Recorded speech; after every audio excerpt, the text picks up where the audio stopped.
ओम श्री गणेशाय नमः। अब मैं आपको बताने जा रहा हूं कि गणेश जी का वाहन मूषक कौन था, कैसे वो गणेश जी का वाहन बना। इस कथा के बारे में मैं आपको बताने जा रहा हूं। एक समय की बात है, अमरावती में देवताओं की सभा जुड़ी थी। देवराज इंद्र अपने राज सिंहासन पर विराजमान थे।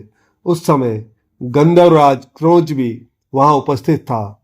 उसे किसी कार्यवश शीघ्र कहीं जाना था, इसलिए उसने देवराज से आज्ञा ली और उठकर चलने लगा। तभी शीघ्रता में उसका ध्यान वहां बैठे हुए महर्षि वामदेव पर ना गया और भूल से उसका पांव महर्षि को छू गया। इसमें महर्षि ने अपना अपमान समझा। महर्षि क्रोधित हो गए। उन्होंने तुरंत ही उसे श्राप दे डाला। अरे मूर्ख गंधर्व, ऐसा मद मत हो रहा है कि बैठे हुए मुझ शांत मुनि को लात मारता है। जा, तू मूषक बनेगा। गंधर्व उस शाप को सुनकर भयभीत और व्याकुल हो गया। उसने महर्षि से क्षमा मांगी, रोया, गिड़गिड़ाया तो महर्षि को दया आ गई। वे बोले, तू मूषक तो अवश्य होगा, किंतु देवादिदेव गजानन का वाहन होने के कारण अत्यंत सुखी होगा। उनकी कृपा से तेरा सब दुख दूर हो जाएगा। बेचारा गंधर्व किसी विशेष कार्य की शीघ्रता में उठकर तो जा रहा था, किंतु मुनिवर से पांव लगने में सावधानी न बरत सका। इसका दंड मिला उसे मूषक शरीर में धरती पर पहुंचने का। यही हुआ, वो तुरंत ही मूषक होकर महर्षि पाराशर के आश्रम में जा गिरा। वो मूषक भी आकार आदि में अलौकिक था। पर्वत के समान विशालकाय और भयंकर था। उसके रोम एवं नख भी पर्वत शिखर के समान लगते। दांत बहुत बड़े, तीक्ष्ण और भयोत्पादक थे और उसका स्वर भी अत्यंत कर्कश और भयानक आश्रम में गिरते ही उस मूषक ने उपद्रव आरंभ कर दिया।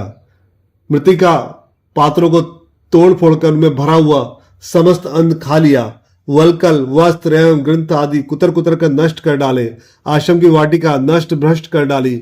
उसके फूल, फल, पौधे आदि को बड़ी हानि पहुंचाई तथा पुच्छ प्रहार से वृक्षों को धरती पर गिरा दिया। उनके इस प्रकार के विनाश कर्म से महर्षि बड़े दुखित हुए। उन्होंने सोचा कि इस दुष्ट मूषक को यहाँ से कैसे भगाया जाए। यदि उसका कोई उपाय न हुआ तो यह और भी अधिक विनाश कर बैठेगा। इसे मारना भी संभव नहीं है और फिर मारने से जीव हत्या का पाप लगेगा ही। इस पाप को हम क्या अपने सिर पर लें? हे प्रभु, हे अशरण शरण, मेरा ये दुख शीघ्र दूर कीजिए। इस दुष्ट मूषक से रक्षा कीजिए स्वामी। महर्षि को अधिक व्याकुल देखकर भगवान गजानन ने उन्हें मधुर वाणी में आश्वासन दिया।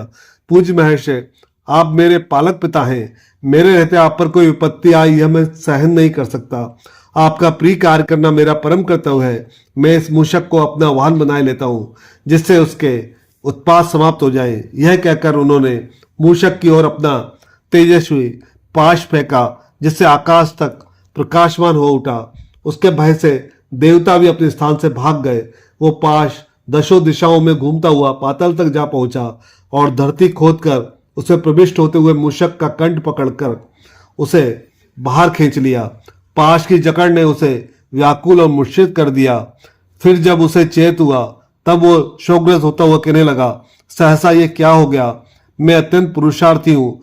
मैंने अपने दष्टांग से बड़े बड़े वृक्षों और पर्वतों तक को नष्ट कर डाला। ऐसे मुझ पराक्रम का कंठ किसने बांधा है? पाश ने मूषक को भगवान गजानन के समक्ष उपस्थित किया तो उसे प्रभु के दर्शन से ज्ञान होने लगा। वो अपनी स्थिति को ठीक प्रकार से समझता हुआ हाथ जोड़कर बोला, जगदीश्वर, आपके दर्शन करके मेरा जीवन सफल हो गया। आप देव, दानव, मनुष्य, उरग, यक्ष, किन्नर आदि सभी पर दया करने वाले हैं। हे नाथ, मुझ अज्ञानी जीव पर भी दया कीजिए। भगवान विनायक प्रसन्न हो गए। उन्होंने कहा, हे मूषक, तू क्षमा के योग्य नहीं था, किंतु तूने ऋषियों को बहुत कष्ट दिया है। किंतु तू मेरी शरण में आ गया है, इसलिए अब भय रहित हो जा और जो कुछ चाहे वो वर मांग ले। मूषक ने सोचा, मुझे कोई क्या देगा और फिर मांगू भी किस लिए? ऐसा विचार कर उसने कहा, मुझे तो कुछ भी नहीं चाहिए। यदि आपको कुछ इच्छा है तो मुझसे ही वर मांग लीजिए। गणेश्वर ने कहा, अच्छा, तुम मुझे वर देना चाहता है तो बस इतना ही वर दे कि मेरा वाहन बन जा। इस तरह मूषक जो था भगवान गणेश का वाहन बन गया।